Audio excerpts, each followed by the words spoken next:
KPK menggelar operasi tangkap tangan pejabat pajak di Jakarta Utara hari ini. Sejumlah pihak dikabarkan telah dibawa ke Gedung Merah Putih KPK. Melalui pesan suara, Wakil Ketua KPK Fitroh Rohcahyanto membenarkan bahwa ada pegawai kantor pajak Jakarta Utara yang diamankan. Hingga berita ini diturunkan belum ada keterangan langsung dari pihak KPK. Sementara KPK memiliki aturan 1x24 jam untuk menentukan status hukum pihak yang terlibat. Untuk mengetahui selengkapnya, kita langsung bergabung dengan rekan Amrina Rida yang berada di Gedung Komisi Pemberantasan Korupsi Jakarta. Selamat sore Amrina, apakah sudah ada keterangan lebih lanjut terkait dengan OTT hari ini? Iya, Diandra dan juga pemirsa, sebenarnya kalau misalnya keterangan lebih lanjut dari pihak KPK, memang hingga sore ini belum ada keterangan lebih lanjut lagi begitu yang diberikan oleh KPK berkaitan dengan update operasi tangkap tangan yang dilakukan. Informasi terakhir adalah informasi yang kami dapatkan dari pihak KPK sebelumnya, yakni Pak Fitroh begitu ya. Namun memang informasi yang kami dapatkan di lapangan begitu, setidaknya dari pihak KPK sendiri dalam operasi tangkap tangan yang dilakukan oleh KPK setidaknya kemarin malam ataupun juga dini hari di kantor wilayah Direktorat Jenderal Pajak Jakarta Utara ini terdapat 8 orang yang diamankan ataupun juga ditangkap oleh KPK.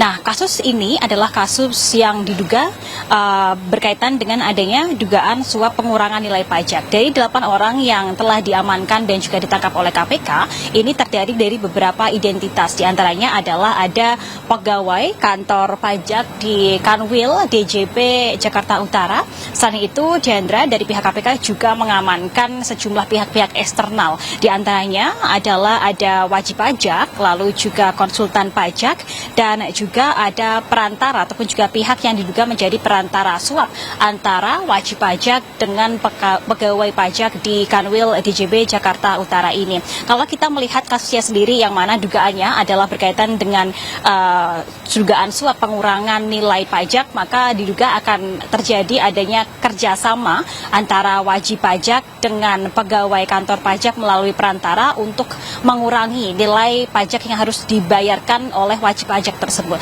Namun memang kronologi lalu juga duduk perkara dan berapa uang pajak yang terdampak akibat dari adanya OTT ini memang belum disebutkan oleh KPK, karena hingga kini dari pihak KPK masih terus melakukan pemeriksaan intensif terhadap 8 orang ini. Nah, 8 orang ini sekarang memang posisinya masih sudah dibawa di Gedung Merah Putih KPK untuk dilakukan pemeriksaan secara intensif, Diandra. Selain mengamankan dan juga menangkap 8 orang, dari KPK sendiri juga menyita barang-barang bukti, di mana barang bukti yang disebutkan ini masih terbatas pada informasi bahwa ada ratusan juta rupiah uang tunai sekaligus juga valuta asing, yang tentunya barang bukti ini menjadi salah satu barang bukti yang juga diperiksa oleh KPK seiringan dengan pemeriksaan intensif yang dilakukan oleh KPK terhadap 8 orang ini. Seperti yang mungkin sudah kita tahu bersama, Diandra, bahwa usai dilakukan operasi tangkap tangan, tentunya KPK memiliki waktu 1x24 jam untuk menentukan apa status hukum dari orang-orang yang diamankan. Apakah nanti statusnya akan ada yang ditetapkan sebagai tersangka atau justru ada sebagian yang menjadi saksi. Nah, inilah yang nanti akan kita ketahui bersama usai KPK melakukan ataupun juga selesai melakukan pemeriksaan intensif. Dan sedikit mengulas berkaitan dengan OTT, Diandra, bahwa ini adalah OTT pertama kali yang dilakukan oleh KPK di tahun 2026, di mana sebelumnya di tahun 2025 KPK telah melakukan total ada 11 operasi tangkap tangan dan telah menetapkan secara kurang lebih 118 tersangka yang menjerat nama-nama cukup populer di kalangan pemerintahan. Di antaranya ada Wakil Menteri Ketenagakerjaan, lalu juga Gubernur Riau hingga Bupati Bekasi. Kita akan lihat bersama nanti bagaimana kelanjutan dan juga hasil pemeriksaan intensif, dan selanjutnya bagaimana tindak lanjut KPK berkaitan dengan operasi tangkap tangan di tahun ini. Sementara demikian, kembali ke Anda, Diandra. Baik, terima kasih Amrina Rida atas laporan Anda langsung dari Gedung Merah Putih KPK Jakarta. Selamat sore, selamat kembali bertugas. Pemirsa, sebelumnya Menteri Keuangan Purbaya Yudi Sadewa pada Oktober lalu mengungkap bakal ada penangkapan besar-besaran terhadap mafia yang merugikan negara. Ia pun mengaku telah memegang daftar nama pelaku.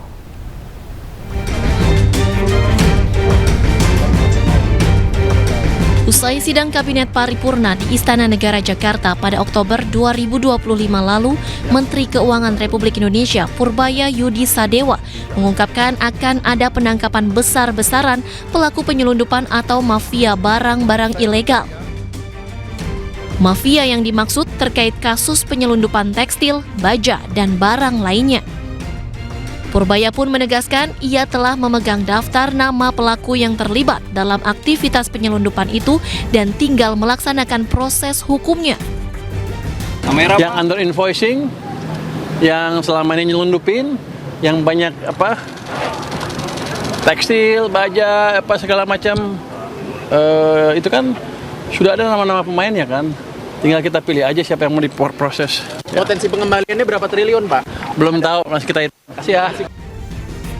Sejak beberapa waktu lalu, Purbaya telah melakukan bersih-bersih jajarannya di Ditjen Bea Cukai dan Ditjen Pajak. Bahkan Purbaya tak segan memperingatkan dan mengancam akan memecat siapapun anak buahnya yang bertindak di luar aturan dalam bertugas.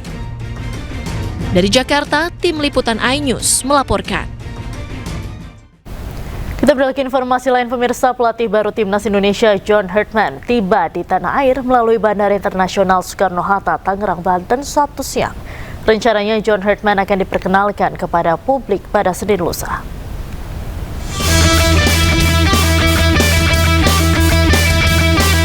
Dengan menggunakan maskapai Cathay Pacific CX-777 rute Hong Kong Jakarta, pelatih anyar Timnas Indonesia John Hartman tiba di tanah air melalui Terminal 3 Bandara Soekarno-Hatta, Tangerang, Banten.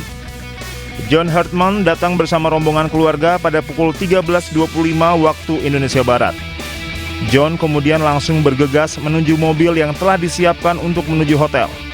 Rencananya PSSI akan memperkenalkan John Hartman kepada publik sebagai kepala pelatih Timnas Indonesia pada Senin 12 Januari 2026. John Hartman memiliki prestasi impresif di level tim nasional. Juru taktik asal Inggris tersebut telah menorehkan sejumlah prestasi selama karir kepelatihannya. Ia sukses membawa Timnas putra dan putri Kanada lolos ke Piala Dunia. Dari Tangerang, Banten, Hasnugara iNews melaporkan. Untuk mengetahui informasi terkini di Bandara Soekarno-Hatta, Tangerang, Banten, sudah ada rekan Hasnugara di sana. Hasnugara, seperti apa suasana saat pelatih baru Timnas Indonesia John Hartman tiba di Bandara Soekarno-Hatta tadi? Ya, selamat sore Diana.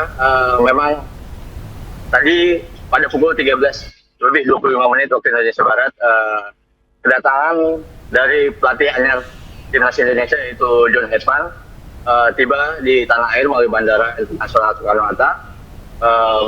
Untuk kedatangannya sendiri melalui terminal VIP seperti itu, yang didampingi sejumlah keluarga, diantaranya istri dan kedua anaknya, yang dikawal langsung atau dijemput dengan pihak PSSI dan juga petugas yang cukup ketat. Ya, memang di antara sedikit tadi kami kesulitan untuk akses melakukan melakukan peliputan seperti itu, karena memang kami tadi standby di Terminal 3 kedatangan reguler. Seperti biasa memang ada pelatih-pelatih sebelumnya atau kedatangan pemain atau keberangkatan memang melalui terminal reguler seperti itu. Namun demikian ada perubahan tadi, kita sedikit terkecoh kedatangan pelatih anyar tersebut datang melalui terminal VIP. Baik, terima kasih Hasnugara atas laporan Anda langsung dari Bandara Internasional Soekarno-Hatta. Selamat sore, selamat kembali bertugas. Banjir bandang menerjang Desa Bulumanis Kidul, Kecamatan Margoyoso, Kabupaten Pati, Jawa Tengah. Akibatnya sejumlah rumah warga hancur tersapu arus banjir dan ratusan rumah lainnya terendam lumpur. Iya.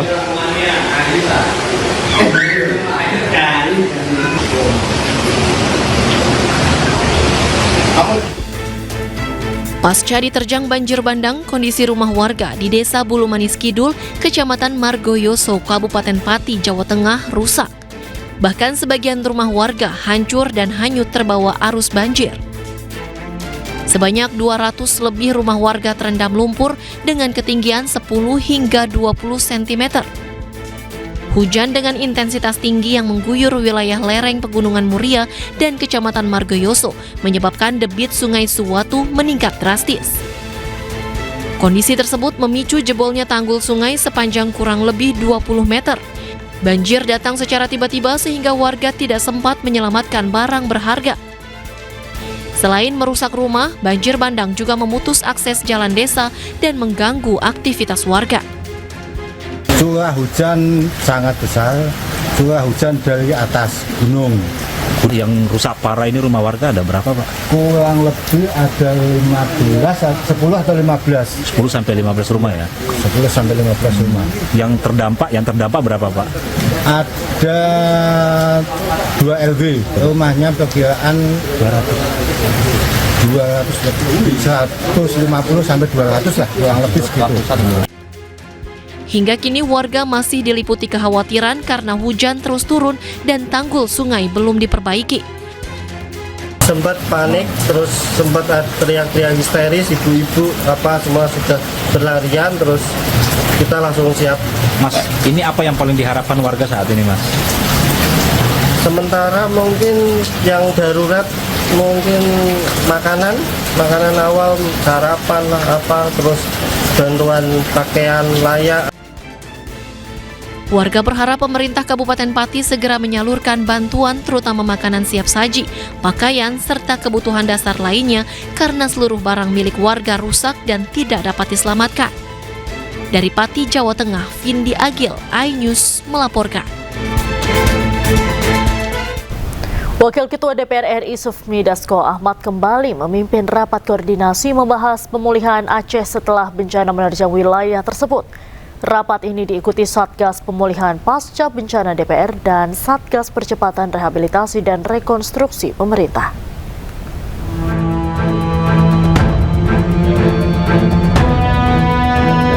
Wakil Ketua DPR RI Sufmi Dasko Ahmad kembali memimpin rapat koordinasi membahas pemulihan Aceh setelah bencana menerjang wilayah tersebut.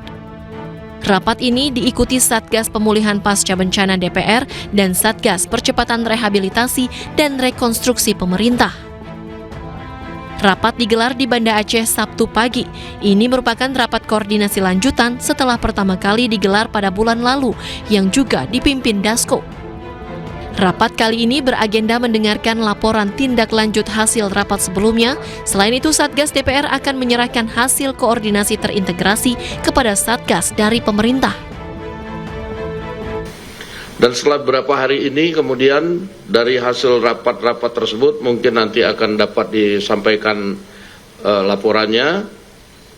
Dan kemudian setelah itu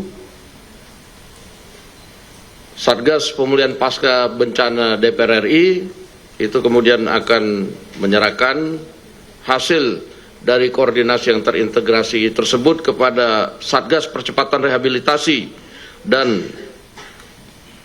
Rekonstruksi Pasca Bencana Sumatera dari pihak pemerintah yang nanti akan mengeksekusi kebijakan-kebijakan tersebut dan sesuai dengan tupoksinya, maka kemudian setelah itu Satgas Pemulihan Pasca Bencana DPR RI akan melakukan tugas fungsi, pengawasan, dan anggaran. Menteri Dalam Negeri sekaligus Ketua Satgas Percepatan Rehabilitasi dan Rekonstruksi Pasca Bencana, Tito Karnavian menyebut, dalam proses percepatan rehabilitasi dan rekonstruksi daerah terdampak, perlu penambahan personel gabungan. Setidaknya 5.000 personel perlu diterjukan ke wilayah terdampak. Kekuatan yang ada mendapat saya harus perlu ditambah. Tambahan BKO, TNI, dan Polri. Saya waktu di Hambalang saya sampaikan kepada Pak Kapolri, bisa nggak kira-kira ditambah 5.000 lagi. Kemarin waktu itu beliau nambah 1.000 sebelum Nataru. Alasan Pak Kapolri, karena semua kekuatan sedang fokus di Nataru, Natal tahun baru. Nah sekarang Nataru udah selesai. Mumpung sebelum Lebaran, saya ulangi sebelum Ramadan, kalau Ramadan capek nanti kerja. Fisik ini kerjanya fisik ini. Jadi harus digenjot di time window ini, di periode waktu ini. Nataru selesai, kemudian Ramadan belum masuk, kita genjot. Saya minta Pak Kapolri saya sampaikan mohon dukungan Satgas DPR paling nggak 5.000 lah gitu. Tito menambahkan bahwa pemerintah serta unsur terkait saat ini bekerja dalam situasi tanggap darurat. Namun demikian, proses percepatan rehabilitasi dan rekonstruksi terus dilakukan. Dari Banda Aceh, Abdul Aziz, iNews melaporkan. Anda kembali di iNews Sore bersama saya Diandra Mukni. Pemirsa, Ketua Umum Partai Solidaritas Indonesia Kaisang Pangarep berambisi menjadikan Jawa Tengah sebagai kandang gajah. Ia yakin perolehan suara PSI akan meningkat di wilayah yang selama ini dikenal sebagai kandang banteng. Pemilu selanjutnya, Jawa Tengah kandang gajah.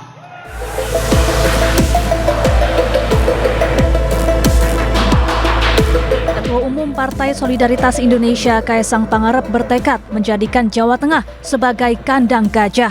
Menurut Kaisang, PSI kini mulai memanaskan mesin partainya dan membidik 17 kursi DPRD Jawa Tengah pada pemilu 2029 mendatang. Dengan percaya diri, Kaisang yakin perolehan suara PSI akan meningkat di wilayah yang selama ini dikenal sebagai kandang banteng atau lumbung suara PDI Perjuangan. Pemilu selanjutnya, Jawa Tengah kandang gajah.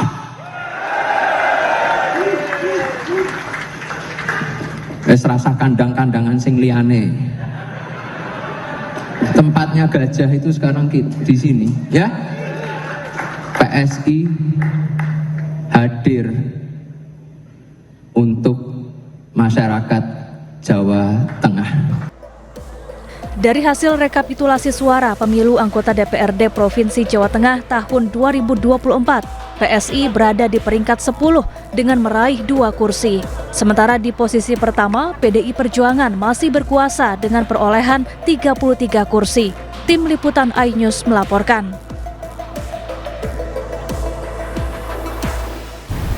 Ketua Umum PSI Kaisang Pangarep mengisyaratkan masuknya Presiden ke-7 Joko Widodo sebagai Ketua Dewan Pembina DPP PSI. Isyarat tersebut disebutkan Kaisang pada penutupan Rakorwil PSI Jawa Timur.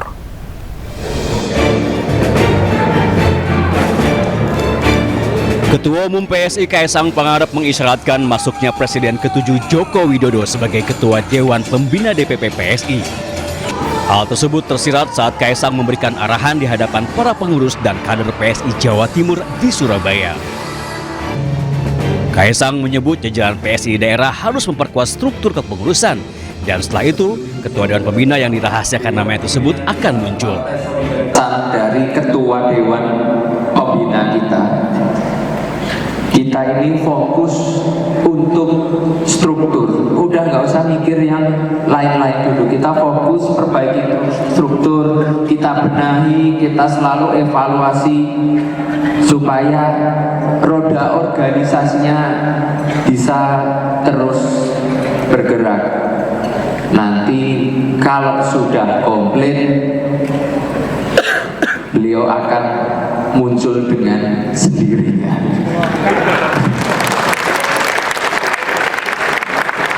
Kalau sekarang kan masih ngumpet-ngumpet, walaupun nggak ngumpet-ngumpet juga ketahuan juga. Cuma nanti biar secara resmi. Kaisang menambahkan nantinya setelah diumumkan nama Ketua Dewan Pembina yang akan menjadi tokoh sentral PSI, elektabilitas PSI diharapkan akan semakin kuat. Dari Surabaya, Jawa Timur, Hari Tambayong, iNews melaporkan. Ketua Umum PDI Perjuangan Megawati Soekarno Putri membuka Rakernas sekaligus peringatan HUT ke-53 PDIP di Ancol, Jakarta Timur. Kehadiran Megawati menandai dimulainya rangkaian acara Rakernas sekaligus peringatan HUT ke-53 PDIP. Megawati datang didampingi Ketua DPP PDIP bidang ekonomi kreatif sekaligus sang putra Muhammad Prananda Prabowo. Megawati yang disambut Sekjen PDIP Hasto Kristianto langsung menaiki eskalator untuk menuju ruang Rakernas. Ganjar. PDI Perjuangan mendukung pemilihan kepala daerah langsung. Ketua DPP PDIP Ganjar Pranowo menyebut rakyat Indonesia lebih menghendaki pilkada langsung ketimbang dipilih DPRD.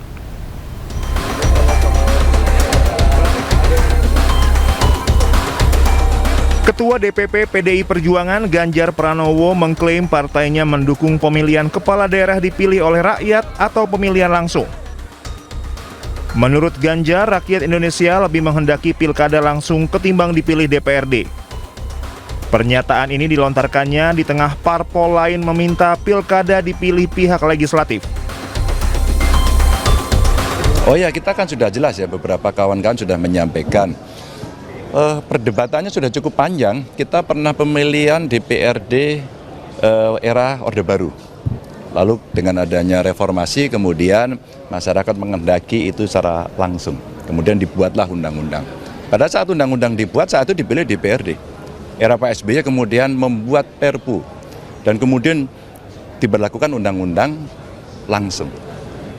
Nah, pada saat itu ujian-ujian ke judicial review ke Mahkamah Konstitusi juga sudah mengatur bahwa ini rezim pemilu, maka langsung. Kalau kita mau reduksi lagi, rasanya kita akan mengalami kemunduran pada soal itu. Jadi sikap PDI Perjuangan sangat jelas, kita dukung pemilihan kepala daerah secara langsung. Sebelumnya wacana pilkada dipilih DPRD menuai kritik dari kalangan masyarakat sipil. Sejumlah pihak menilai pilkada melalui DPRD berpotensi menjadi kemunduran demokrasi. Dari Jakarta, tim liputan Anyus melaporkan. Untuk informasi lain pemirsa, kuasa hukum Joko Widodo Yakub Hasibuan mengungkapkan isi pertemuan dua tersangka tudingan ijazah palsu, yakni Egy Sujana dan Damai Hari Lubis dengan Jokowi. Salah satu poin pertemuan yakni adanya permintaan maaf.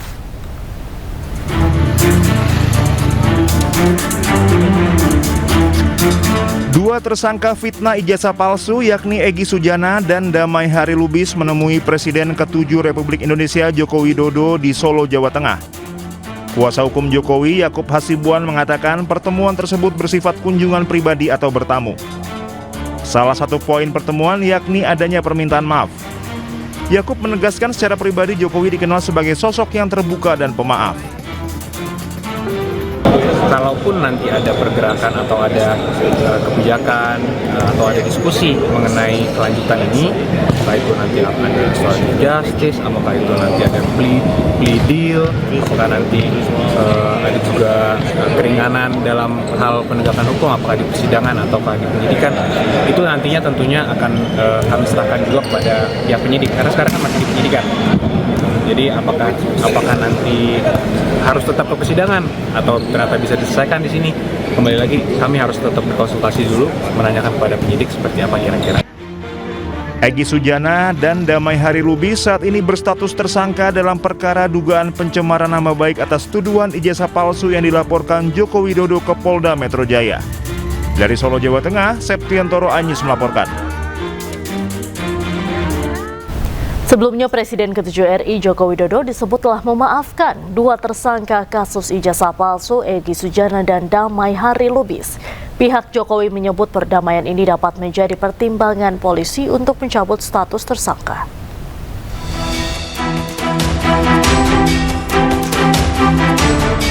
Sekretaris Jenderal Relawan Jokowi atau Rejo, Muhammad Rahmat, menyebut Presiden ke-7 Republik Indonesia memaafkan dua tersangka kasus ijazah Jokowi, Egy Sujana dan Damai Hari Lubis. Pihaknya berharap Polda Metro Jaya dapat mempertimbangkan pencabutan status tersangka. Sebelumnya, Egy dan Damai Lubis menyambangi rumah Jokowi di Solo, Jawa Tengah Kamis lalu. Mereka menggelar pertemuan tertutup.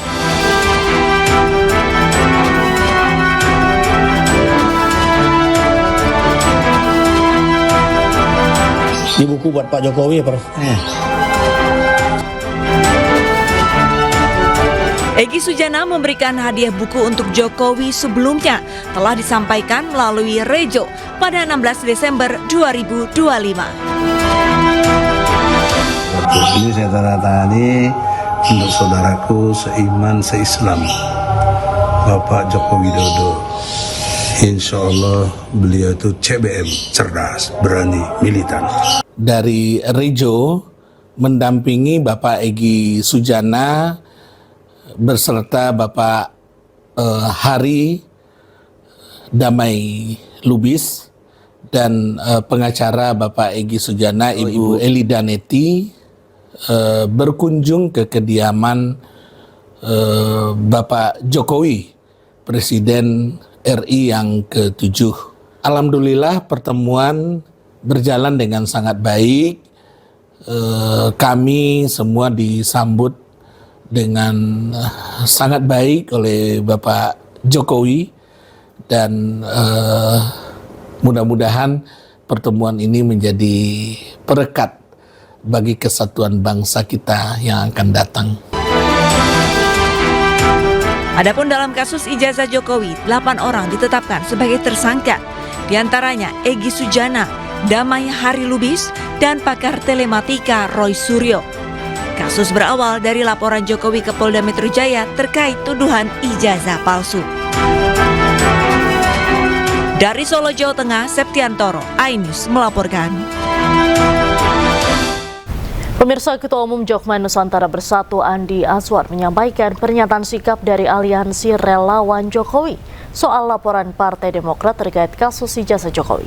Dirinya menegaskan pihaknya menolak politik adu domba antara hubungan Presiden ke-6 Susilo Bambang Yudhoyono dan Presiden RI ke-7 Joko Widodo.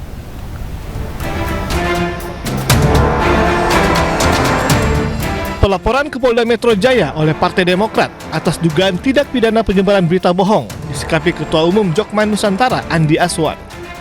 Dikarenakan masih dalam proses penyelidikan, hingga saat ini belum ada pemanggilan terhadap para terlapor. Dirinya menegaskan, pihaknya menolak politik adu domba antara hubungan Presiden ke-6 Susilo Bambang Yudhoyono dan Presiden ke-7 Joko Widodo.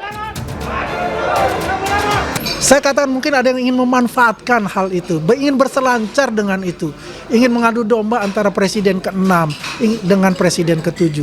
Ini tidak baik ya, untuk demokrasi kita gitu. Dan kita ketahui kan bahwa Pak Jokowi maupun Pak Prabowo, Pak SBY, Presiden ke-6 dan Presiden ke-7 ini mempunyai hubungan yang baik untuk itu. Buktinya apa? Ya Mas Ahaye kan jadi menteri pada saat itu kan, artinya kan step dia pertama sampai sekarang dia jadi Menko untuk itu. Ya, jadi kami berharap bahwasanya ayolah untuk masalah itu sebetulnya LP yang dilakukan oleh Partai Demokrat itu bisa diselesaikan secara kekeluargaan. Kita ketemu ngobrol dengan teman-teman yang di LP kan, ya dengan teman-teman dari YouTuber Nusantara dan sebagainya, ya saya rasa bisa selesai secara kekeluargaan. Sementara itu, pemilik akun Sidirowe Budius Piliang juga merespon laporan Partai Demokrat terkait hoax yang mengaitkan nama SBY dengan isu ijazah Joko Widodo. Dirinya menolak meminta maaf dan meminta Partai Demokrat mencabut laporannya di Polda Metro Jaya. Ia mengakui sebagai pendukung Jokowi garis keras, namun ia tak menerima jika Partai Demokrat melaporkan dirinya ke Polda Metro Jaya. Sudirowi juga mengatakan tidak menerima somasi yang dilayangkan oleh Demokrat dan menganggap Demokrat semena-mena terhadap dirinya. Saya bukan cari panggung di sini. Kalau mau saya cari panggung dari awal ketika saya dihubungin dengan banyak wartawan sudah saya okein, tapi saya tidak cari panggung karena sudah liar, makanya saya sekarang keluar. Jangan sementang besar menginjak rakyat, sikit-sikit somasi kok sikit-sikit. Itu yang nyebut nama jelas itu kenapa nggak disomasi? Hah? Kenapa nggak disomasi? Saya ibu rumah tangga yang disomasi. Sebelumnya, Partai Demokrat melaporkan sejumlah akun media sosial ke Polda Metro Jaya. Keempat media sosial itu diduga mengunggah kabar bohong tentang Susilo Bambang Yudhoyono yang terlibat dalam kasus ijazah Joko Widodo. Dari Jakarta, tim liputan iNews melaporkan. Anda kembali di iNews Sore pemirsa. Pelatih baru Timnas Indonesia John Hartman tiba di tanah air melalui Bandara Internasional Soekarno-Hatta, Tangerang, Banten, Sabtu siang. Rencananya John Hartman akan diperkenalkan kepada publik pada Senin lusa.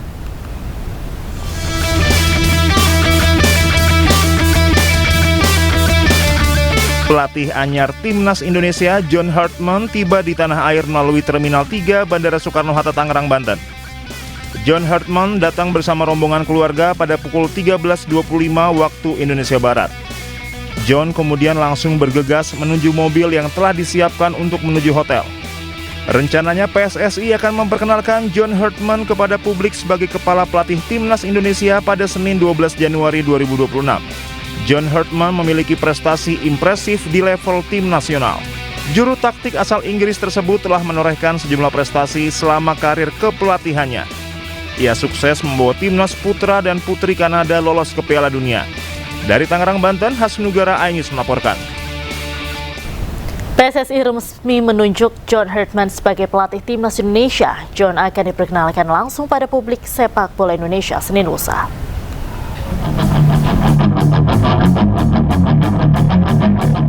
PSSI resmi mengumumkan nama John Hartman sebagai pelatih kepala Timnas Indonesia yang disampaikan langsung melalui akun resminya Sabtu sore. Keputusan menunjuk John Hartman menangani skuad Garuda bukan tanpa alasan. Hartman pernah mengantar Timnas Kanada di sektor putra maupun putri lolos ke Piala Dunia FIFA. Dalam keterangannya, PSSI memastikan rekam jejak Hartman menjadi alasan utama penunjukan ini. John Hartman pernah melatih Timnas Putri dan Putra Kanada, berhasil membawa Timnas Putri Kanada tampil di Piala Dunia 2007 dan 2011, serta meraih 2 medali perunggu dalam Olimpiade 2012 dan 2016. Sementara di Timnas Putra Kanada, Hartman sukses membawa Kanada ke Piala Dunia 2022 yang diselenggarakan di Qatar dan berhasil mengantarkan Kanada ke posisi 33 peringkat FIFA.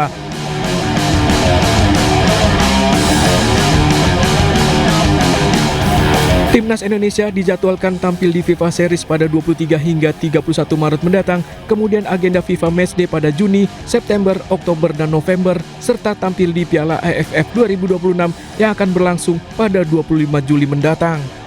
Hadirnya John Hartman ini membawa angin segar bagi Timnas Indonesia dan seluruh masyarakat sepak bola tanah air. Mantan pelatih Timnas Kanada John Hartman merupakan sosok yang mentereng yang masuk dalam radar bursa calon pelatih Timnas Indonesia. Dalam karirnya, Hartman sukses membawa Timnas Kanada ke Piala Dunia 2022 lalu.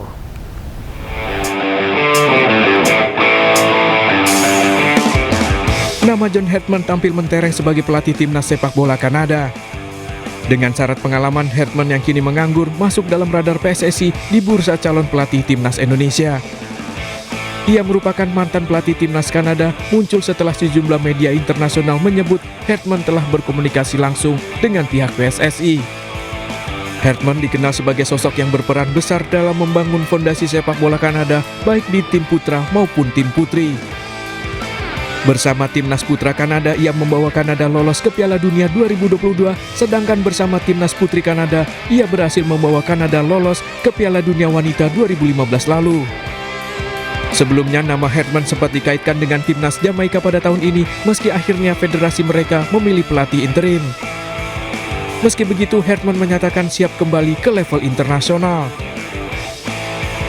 Keberadaan Hartman bersama skuad Garuda diharapkan bisa membawa terbang Timnas Indonesia mulai tahun ini. Pemirsa, aksi unjuk rasa memasuki hari ke-12 semakin memanas, sejumlah kendaraan hangus dibakar di Teheran, Iran. Jalanan Teheran semakin mencekam dengan aksi protes yang berujung aksi pembakaran. Dalam rekaman yang dirilis media Irib News menunjukkan bus-bus yang hangus terbakar dan halte yang rusak. Tidak hanya di Teheran, aksi protes yang berujung pembakaran juga terjadi di kota Mashhad.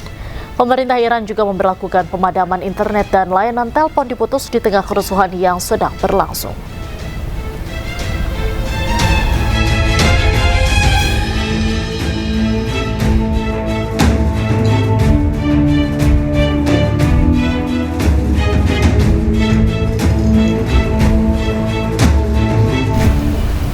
Gelombang protes anti pemerintah di Iran semakin memanas. Presiden Amerika Serikat Donald Trump pun mengeluarkan ancaman baru kepada para pemimpin Iran.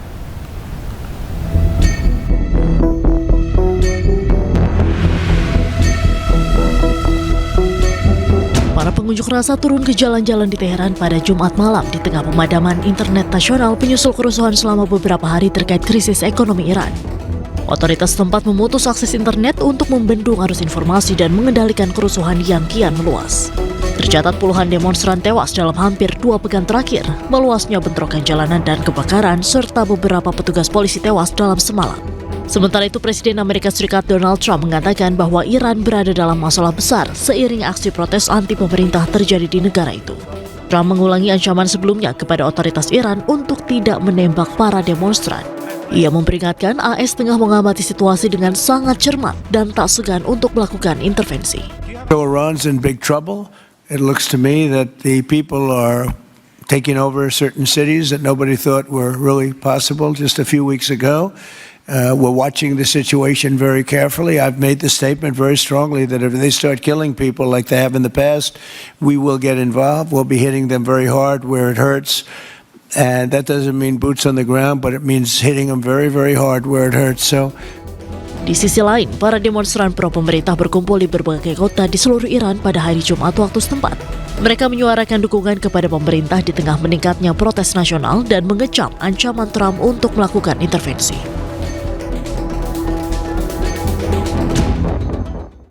Cuaca ekstrim kembali melanda wilayah Gaza, Palestina. Badai berulang yang melanda Gaza memperburuk situasi kemanusiaan dan mengancam nyawa ratusan ribu warga. Ya Allah, kun aunan lin nazihin ya Allah. Cuaca ekstrim kembali melanda sejumlah wilayah di jalur Gaza, Palestina. Hujan deras yang disertai angin kencang menyebabkan banjir di sejumlah wilayah dan merusak tenda-tenda pengungsian. Ribuan warga terpaksa berlindung di balik bangunan yang rusak akibat serangan Israel. Sementara sebagian lainnya bertahan di tenda darurat yang tidak mampu menahan terjangan badai. Di Beit Lahia, Gaza Utara, sebuah dinding rumah roboh akibat angin kencang dan menimpa seorang anak. Insiden ini menambah daftar korban akibat cuaca ekstrim di wilayah yang infrastrukturnya sudah hancur. Sementara di kawasan Al-Muwasi, Khan Yunis, Gaza Selatan, jalan-jalan terendam banjir. Tercatat sekitar 500.000 warga Palestina kini hidup di tenda-tenda rapuh yang terbuat dari plastik dan kain seadanya yang tidak mampu melindungi mereka dari angin kencang dan cuaca buruk. Kerusakan infrastruktur juga memperparah keadaan karena air limbah turut membanjiri sejumlah kamp pengungsian saat hujan turun. Usai gencatan senjata, penderitaan warga Gaza belum juga berakhir. Mereka harus hidup dengan krisis sanitasi akibat pembangunan yang terhambat.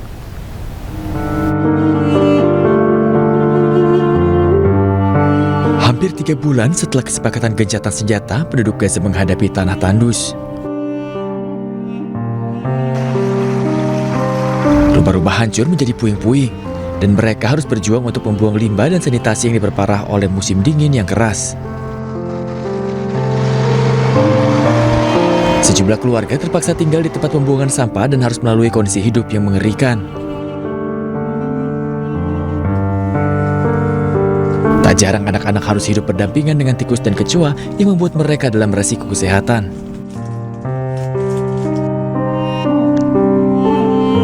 Dengan tempat tinggal seadanya, mereka juga harus bertahan hidup dengan air sampah dan air hujan yang bercampur.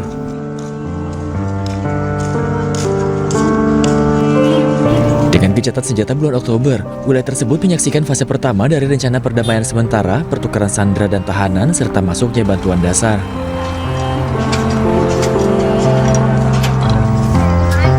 Namun fase kedua yang mencakup pembangunan kembali masih terhenti dalam ketidakpastian politik.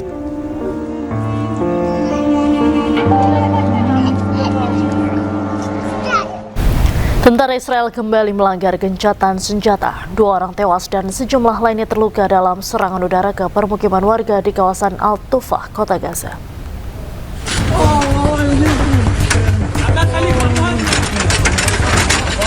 Tentara Israel kembali melancarkan serangan udara ke permukiman warga di kawasan Al-Tufah, kota Gaza pada hari Rabu.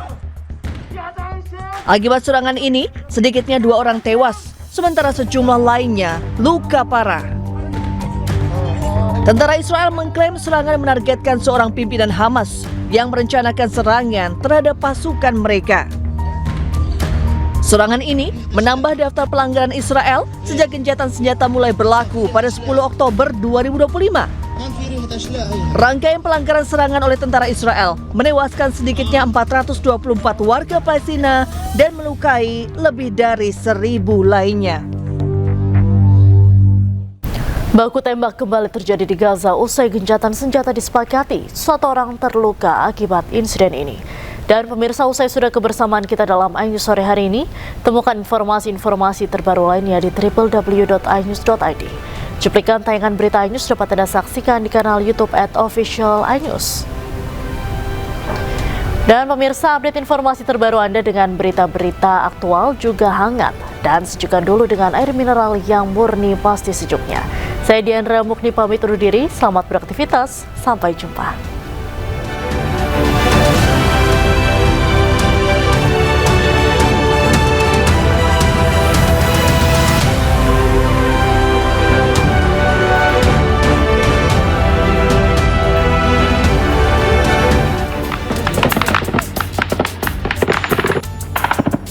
Baku tembak hebat meletus di lingkungan Zaitun, Gaza pada hari Kamis waktu setempat. 1 orang terluka cukup serius langsung dibawa keluar dari lokasi kejadian dengan gerobak yang ditarik keledai. Warga Palestina lainnya berlindung di balik penghalang beton atau kendaraan. Sebagian wilayah Zaitun di Gaza terletak di bagian garis kuning di daerah yang dikuasai Israel, tempat pasukan IDF mundur berdasarkan kesepakatan gencatan senjata. Militer Israel belum memberikan komentar terkait laporan tersebut. Total 424 warga Palestina telah tewas dan sekitar 1.200 lainnya terluka sejak perjanjian gencatan senjata mulai berlaku pada Oktober 2025 lalu.